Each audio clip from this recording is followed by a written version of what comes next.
Two words.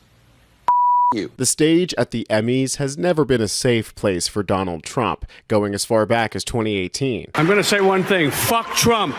But his back-and-forth feud with Stephen Colbert over the last couple of months kind of culminated at the Emmys last night, where Colbert won and used his speech to make a dire warning to the United States. Think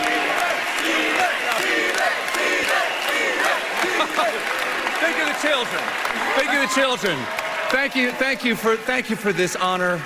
I want to thank CBS for giving us the privilege to be part of the late night tradition, which I hope continues long after we're no longer doing this show. I got to thank these people, those people up there, the 200 incredible professionals.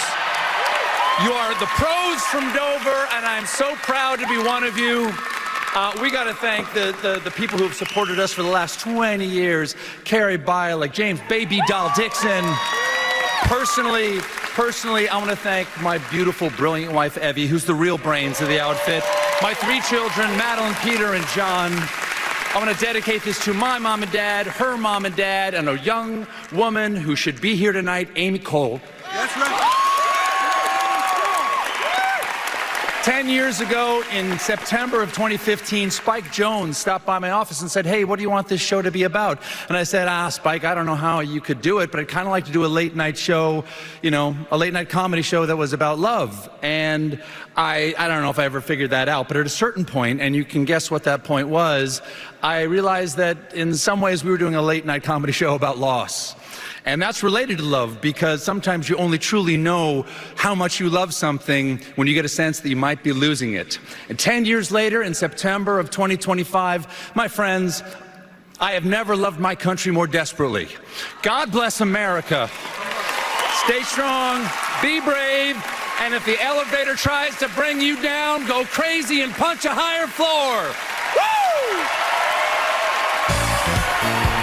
So Colbert has always been a liberal, but has gone especially hard against Trump during his second term, especially when Trump started going after Chicago, where Colbert is from.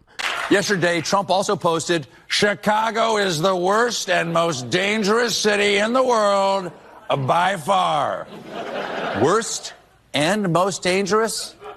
Two words. You.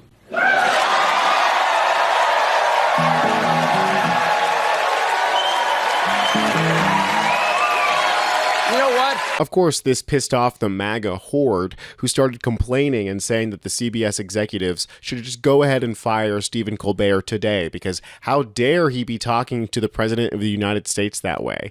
This made Colbert the direct target of Trump, who went after him on his Truth Social, to which Stephen Colbert gave the perfect response. Love that Colbert got fired. His talent was even less than his ratings.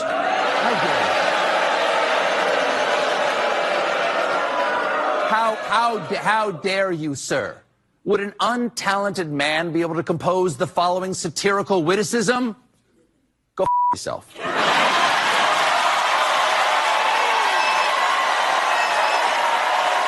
Now, of course, Colbert was not fired, but his show is sadly coming to an end, and it'll be missed by many. He had a very long standing ovation when he first made his entrance, and, of course, being a comedian, he's taking the show ending in stride. Stephen Colbert.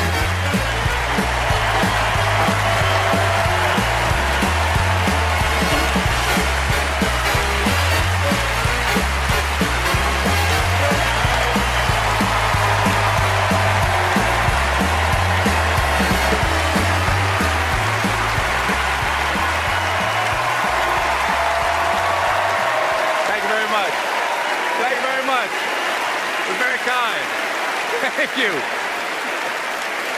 Sit down. Thank you very much. We gotta go. But while I have your attention, is anyone hiring? Because I got 200 very well-qualified candidates with me here tonight who will be available in June. I also brought my own resume here tonight. I haven't had a chance to update my headshot in a bit, but I think it still works. I'm in there somewhere after I get back from Istanbul, I'm sure. I only have the one. Harrison Ford, could you get this to Spielberg? Would you?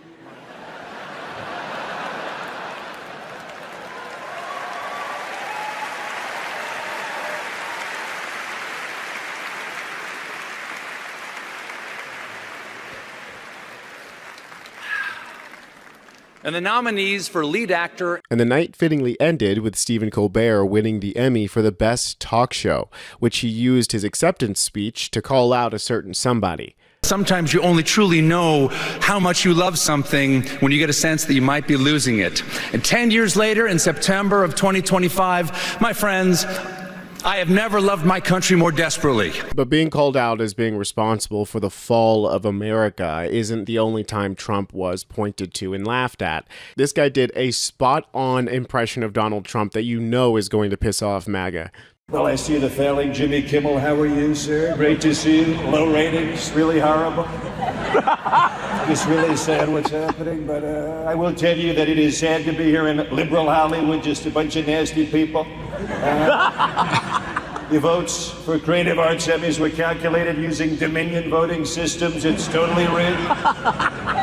Angela Bassett may or may not have done the thing, right? No one's knowing it, but Ring Like a Dog, you have Eugene and Dan Levy hosting the real Emmys. The two greats, big eyebrows, but great people, right? Great people. So many great nominees, some who have black jobs or half black jobs. Fred Emerson, hello, sir.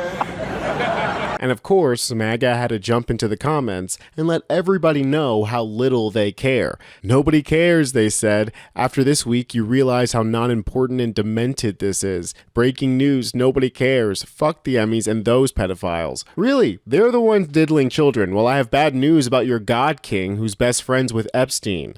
The Narcissist Awards. Again, same comment. Don't care. These Democrats can't pat themselves on the back in their satanic churches. We don't give a shite about them any longer. Is this guy even American? It's so interesting how all of them are jumping down the Christian nationalist pipeline without ever actually following the words of Christ. And that wasn't the only middle finger to the Trump administration.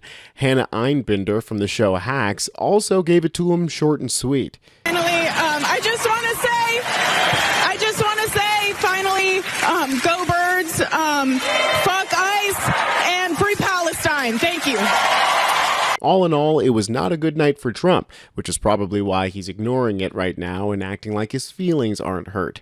If you guys want to stay up to date on everything that MAGA hates, well then subscribe to Really American. I'm Tony Hinderman, and I'll catch you next time.